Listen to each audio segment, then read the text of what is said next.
I thought that last week when I saw the bumper sticker that had Calvin peeing on the word haters was the worst one. Yeah, did you see a worse one? Oh, yeah. What'd you see? The other day, I saw one that said, I eat ass.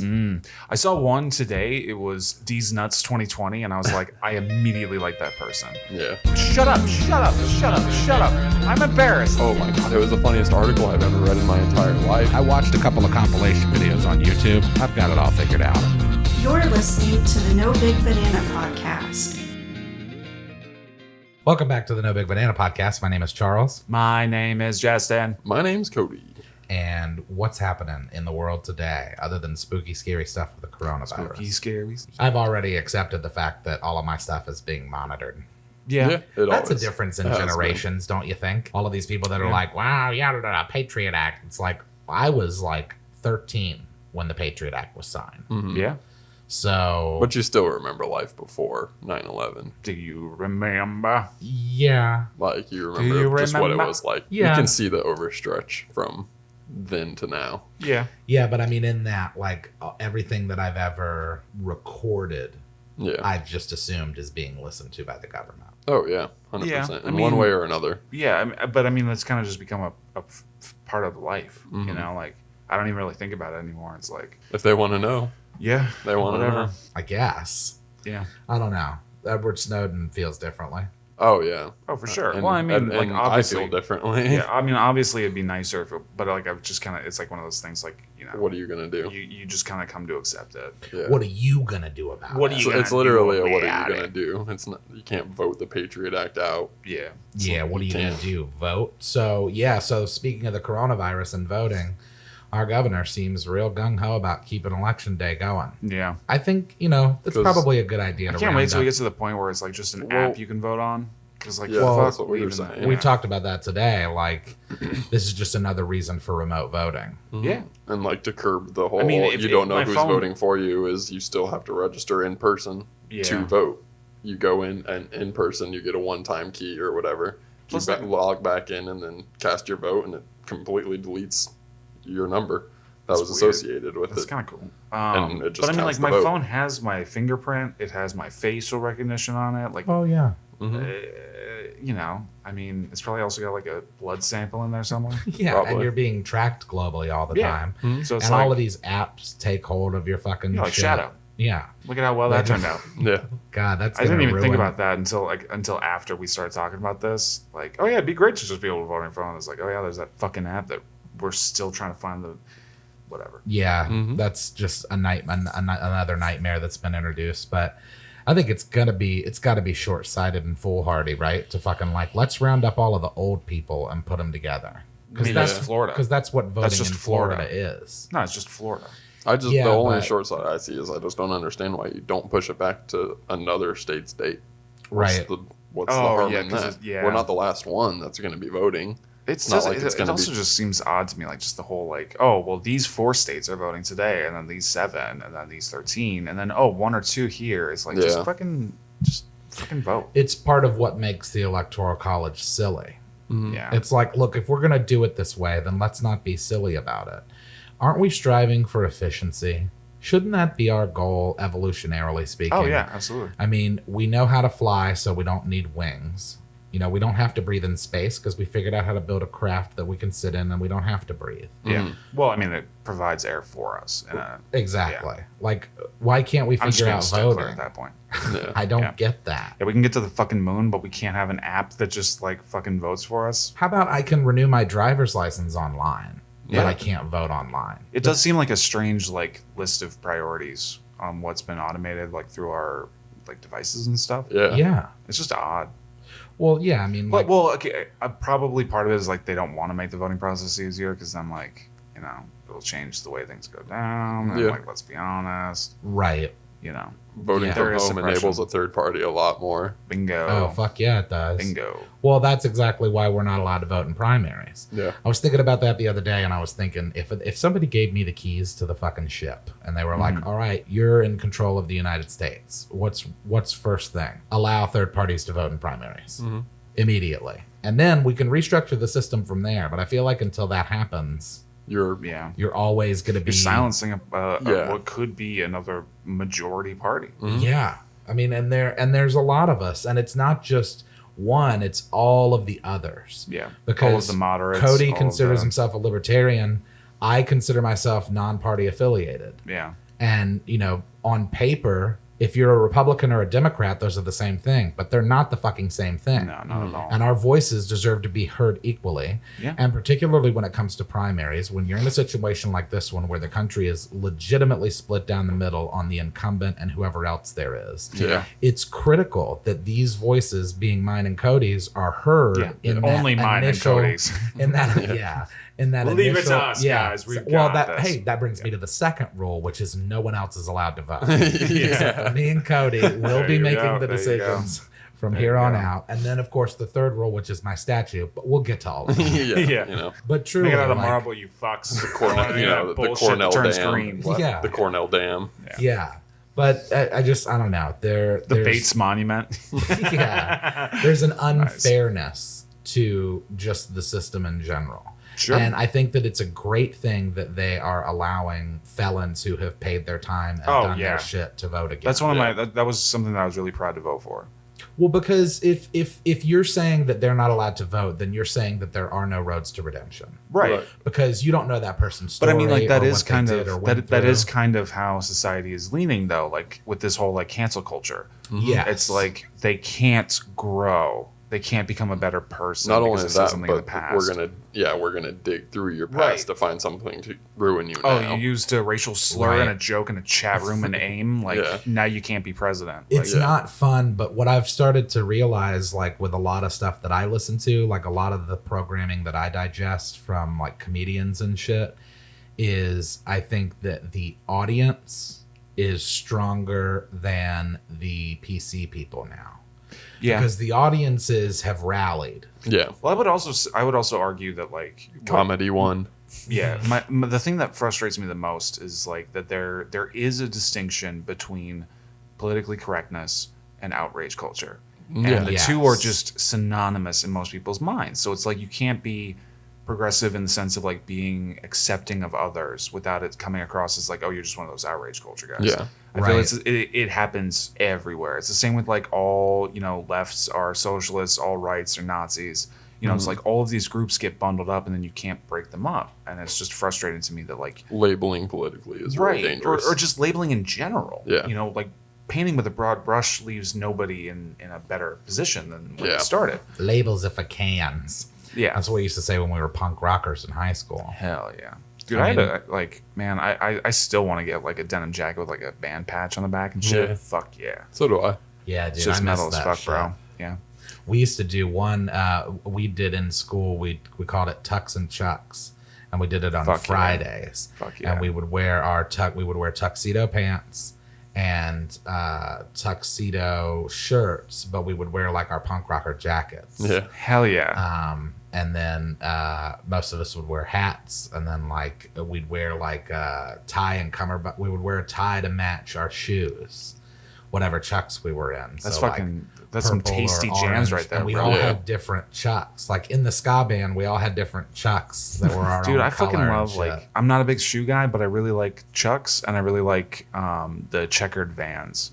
Always like the checkered Vans. Classics. Yeah, Rigsby wears those. They're so fucking cool. Those slip-on. Yeah, it's hard for me to find because my feet are fucking stupid. I love Vans. I feel you. You wear 13? 14s. Fuck, dude. I wear 13. 14 wide. I wear 12. I got fucking flippers, yeah. Me too, bro. It's a fucking problem, bro. That makes it way worse. I have to pay like $65 for a pair of chucks because I have to order them online and they have to like make it special for me. Bro, it's bullshit. It's hard enough finding 13, but then I gotta know what they say about guys? It's not true. But then I gotta find 13 wides. Yeah. Because I got these fucking flipper feet. Out of here. I got like really high arches. What size shoe do you wear? 12. I don't know why this just came to me. Maybe because I was just thinking in my head like, oh, we got the three big feet guys here. We're also all three white males. Yeah. That's a problem for our brand. It absolutely is. I think. Yeah. Now that I consider. We got to mix it up some way. Yeah. Somehow. Yeah. I think we can do so with guests. Oh, for sure. Which we'll be having soon, I think. I would love to. I think soon in the near future. They're definitely like people that I can think of that I would want to have on like once or twice, but not like as a constant thing. Yeah. Because it's like, all right, shut up. If somebody comes up. Oh, fuck me. Okay, so shit. we got to let's talk coronavirus numbers. Okay. Let's see where we're at. Real deal stuff. Let's see what the fake news says. Fake news segment brought to you by the federally funded CDC. Yeah. Yeah, it's pissing me off that it's showing up in like my YouTube feed. It's like I'm not going on to YouTube to find out about Corona. Well, what's crazy is that like half the people in the country don't believe that it's real. So we're already like. But there's also like a bunch of people that think the Earth is flat. So it's like I'm not really surprised. There's probably like if it's a Venn diagram, it's a pretty fat like they're pretty much want to overtop each other like flat earthers. And why are we in a place where half the country doesn't believe it's real and the other half of the country is drowning themselves in toilet paper? Dude, I don't get it. Like, I don't know. Are you trying to make fucking masks out of it? I don't know. What the fuck?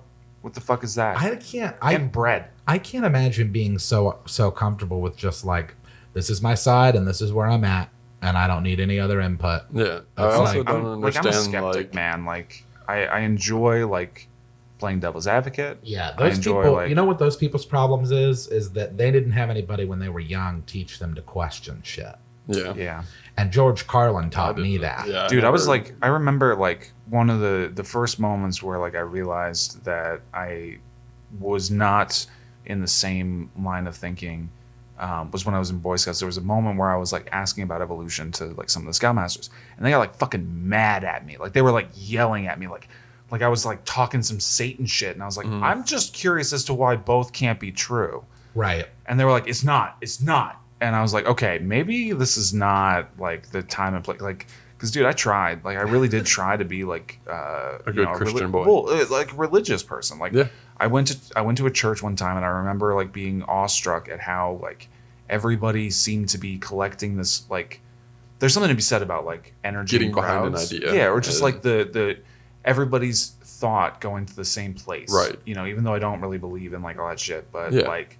It seemed like they were dialed into something that I didn't understand, so I wanted to be a part of it. So I tried, and it just never worked for me. Like I just never found that. Too. Yeah, I just never found that kind of like satisfaction from it. That's exactly what I got. Yeah. Not that like I have anything against religion. I just it's not for me. It's just not the way that I think the world works or the universe around us works. Yeah. My real problem is that like when you are the one making the assertion, you also have to defend that assertion. You can't say like, well, evolution isn't real and say like, okay, well, what about this? It's like, no, you have to explain to me your evidence stating the opposite. Like, if you're making a claim, you got to back it up. That's not on me. Right. Like I can show you evidence to the contrary that the Earth is over like 6,000 years old. Yeah. Also, I think that there's like this need. This counts as like semi-current events, right? Like religious talk. Like, oh yeah. Okay. Cool. Well, I think that there's like shitting on religion with Justin, Chaz, and Cody. There's a knee every Tuesday. There's a knee-jerk reaction to things in general where it's this is my belief and that's your belief, and you explain to me why you're. And it's like, why can't we just like figure shit out together? Yeah. Mm-hmm. Is that okay? Are we allowed to just like have conversations and kind of work it out as we go? Because I got to tell you, most of what I've learned in my life has been from just talking to people. Oh yeah, yeah. Everyone you will ever meet knows something you don't. Exactly. So there's always something that's there's this idea of like, well, we're in the red base. Right, and tribes. Those people over there are in the blue base. So if we go over there to talk to them, we've got to tell them why the red base is the place to be. And it's like, y'all are you're fighting a losing battle, and that's with politics and religion and political opinions in general. For sure. But these are the Coronas numbers. This is what the New York Times says we need to know. Okay. Failing New York Times. The Fed slashes rates to near zero. Yeah. That's ridiculous. No gathering of 50 or more. No gatherings of 50 or more for now, urges the CDC. Cuomo says New York City schools will close this week. Yeah. California tells residents 65 and older to stay at home as more states add restrictions. Italy's deaths jump. Germany closes borders. Restrictions multiply around the world. A top U.S. health official says Americans should be prepared to hunker down. Yeah. At airports, passengers just make sure you got a lot of fucking toilet paper. Plenty of it. At airports, passengers describe long waits and confusion. Well, I know what the confusion is. What the fuck are you doing at the airport? Yeah. Yeah. I like how the first reaction to them saying that there's a very contagious virus going around is people to run to the nearest packed store.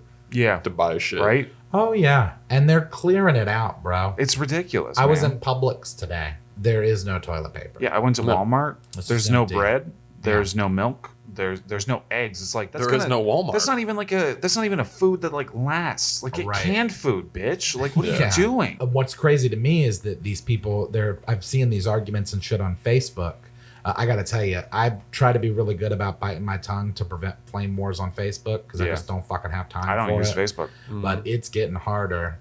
I make memes on Instagram. I No Big Banana. I do it like once every like 2-3 months. I'll get into a flame war and then I get my fill and I'm like, I'm done. I can't do it. I can't deal with it. I don't have the energy. There's no like. First of all, if you're like, I don't know. It's the same with like trying like when atheists try to explain to Christians why there's no God. It's like you can't use logic to explain the importance of logic.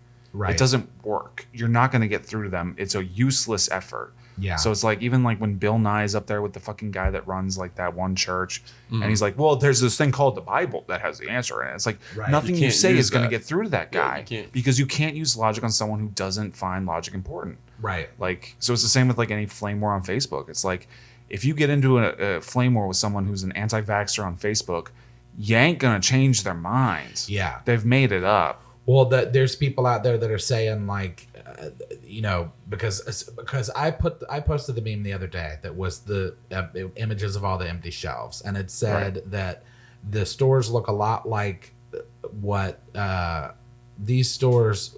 It says it looks like capitalism looks a lot like what socialism says. What capitalists say. Do you want to try this again? Yeah, man. I told you I'm having a day. Yeah. Do you want to just pull it up? It says capitalism looks like what capitalists say socialism looks like. There we go. It's all the empty shelves. Yeah. And then this dude was like, well, actually, this is a simple supply problem. You see, the companies weren't ready to supply blah, blah, blah. Yeah. Basically, get the fuck out of here. Basically saying that people were buying as they normally would. That's like not basically denying that people were buying a bunch of shit at once. I saw he was just like, it's people come in and then they buy their bottle of hand sanitizer and then they leave. Yeah, it's only the one bottle. My favorite so far was like there was a person that was like, a religious person who was like thanking God for like being there for them. Because they were at the supermarket and they're like, oh, thank God that my supermarket wasn't out yet. And it's like a shopping cart, like fucking packed with toilet paper. And it's like, bitch, you're the problem. Correct. Like, you're the reason why. Right. Because you're freaking out. Like, the core of my being doesn't understand why toilet paper is the thing. Yeah, I don't get it. I just don't get it at all. It's not bottled water. It's not like canned goods. Some people have made the argument that because they know they'll be sick and they'll need like for using the restroom as well as Kleenex. Yeah, because toilet paper is cheaper than tissues. Yeah, but I don't know. It's just like what it is. At the rate that it feels like a troll thing because my mom said to me, we're gonna take all this toilet paper so none of you can have it. Yeah. Oh, no, maybe it was my wife. Good luck using a bidet, you fucks. Somebody said to me, toilet paper is going to be the next thing. This was when we realized that hand sanitizer was a problem. Possibility. Dude, I'm so glad I couldn't get it on Amazon. I'm so glad that Kyle. Today, how the fuck did they get this? So I bought all that hand sanitizer for Kyle because he used it all the fucking time, like nonstop. And it was just in the back. That's why we have like 2 gallons. Thank you, Kyle. Like, yeah, dude, it's best move. But like the toilet paper thing, like someone said to me like a day or two before it got crazy, like they say toilet paper's the next thing. And now we should call this episode like toilet paper apocalypse or like toilet paper Armageddon. Yeah, the great we survived the great toilet paper shortage of 2020. Nobody's going to fucking Chipotle for like 3 weeks now. Yeah. But I don't know, man. The Chipotle is going to go out of business. I didn't even think about that. I did hear actually that people are like taking extra napkins at like fast food restaurants. That's smart. In restaurants, that they can use it as toilet paper. Yeah. And it's like, bitch, all you're going to do is just fuck up your... Also, you're wiping salmonella on your ass. Yeah. That too. Yeah, maybe not from fucking food places. Yeah, but that's what they're doing. It's gross. I'm gonna go up to the guy that's cleaning shit at the mall with that little gurney and steal the paper towels off the edge while he's looking away. Yeah. One of my favorite things that my dad ever did. He had a really good humor about being blind, And like we were at like a Sizzler or something stupid like that, or Outback Steakhouse. And he's like sitting there and he's like cutting a steak and he's like, oh man, this is a really good knife. And just like puts it in his pocket. And I was like, Dad. And he's like, they're not gonna check the blind, man. Get off my back. Yeah, dude. That was so good. I feel like I would 100% do that. He has such a good attitude about things. Like there was a lady that one time yelled because my dad and my mom had like their own like snack shop, like little deli espresso in the courthouse in Washington. Because through Services for the Blind, he got a vendorship, even though he had like his doctorate. He didn't have a doctorate; he has a master's degree. But they had like a deli place, and there was a girl that like came up to my mom because they worked it together. Was like, "Can you please tell that man to stop staring at my tits?" And my dad was like, "Bitch, I wish I could, but like, don't have any eyes for it." You know what I'm saying? Like, because he had fake eyes. Like, there was one Halloween where like these kids kept like trying to change their voice to get more candy out of my dad once they realized that he was blind. So he was like fuming. He was like, I'm gonna show these little fucks. And like took his eyes out, put them in the candy bowl, and then like put on sunglasses. Yeah. And like I have never heard screams like that before in my life. It was the best. That is the jam. Oh, yeah. And what a perfect way to end today's episode. Hell yeah. So we'll try and keep you posted on what's going on with the coronavirus. You know what I hate? Don't you hate it when a sentence doesn't end the way you think it octopus? Well, I mean, people are going to what? Don't you hate it when the sentence doesn't end the way you think it octopus? He's distracting. Have you ever been far, even as decided to want to do look more like? You need to go and follow us think it like on it is, but it's due. And Instagram and Twitter at No Big Banana. So Cody, how's your day going, man? And then send us an email with any kind of advice or questions. We don't have any. People don't send us emails. What the fuck are y'all doing? Yeah, what are you doing? If you're listening, fuck send us an email. Fucking send some emails. Send an email to nobigbanana@gmail.com. Send me an email about you fucking the bell. I want to hear what you about want us to talk about. Like hustler. Because we'll talk about it. Don't worry. I'll fucking do it. Oh yeah. Don't tempt me. Yeah. You send me some crazy shit. I'm a fucking. And I'll talk about it. Go nuts. I already did that with the conspiracy theories. Yeah. Bud Light's putting meth in their beer.